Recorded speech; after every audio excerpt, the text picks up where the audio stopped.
I just wanted to show a technique before I get into any proper demos. So this is the MDF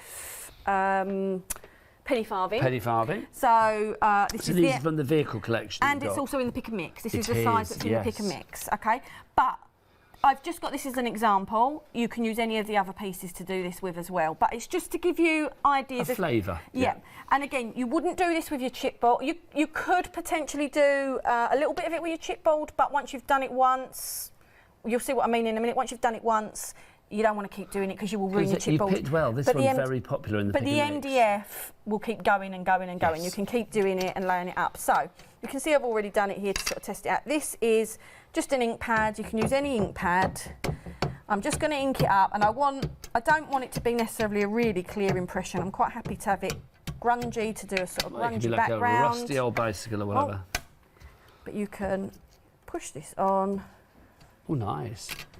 And obviously you could put paint on there and do that with it. So you're using it as a stamp, aren't you? Yep.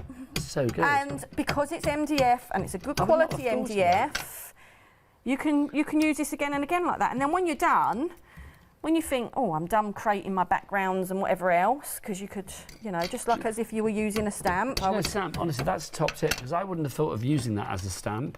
So I'd have been thinking, oh, I've got to try and find a stamp that correlates with it. You do it off the edge a bit like that, yep, that's it. So you could do this first, whatever you want.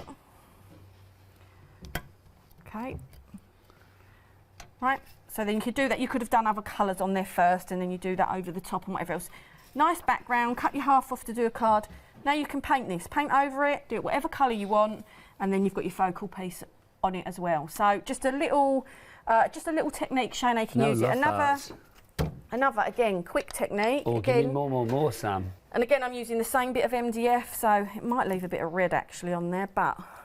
If you're loving the MDF, the penny farthing, it isn't a pick and mix. I'll go through the pick and mix sets for you in a moment. And of course, you don't, like I said, you don't have to use a penny farthing for these techniques. No, but it's the same. But any of the MDF will be great for this. So but this is a very popular one in the pick and mix. Oh, nice. And then if I now try, I would let it dry, or dry it with a thing.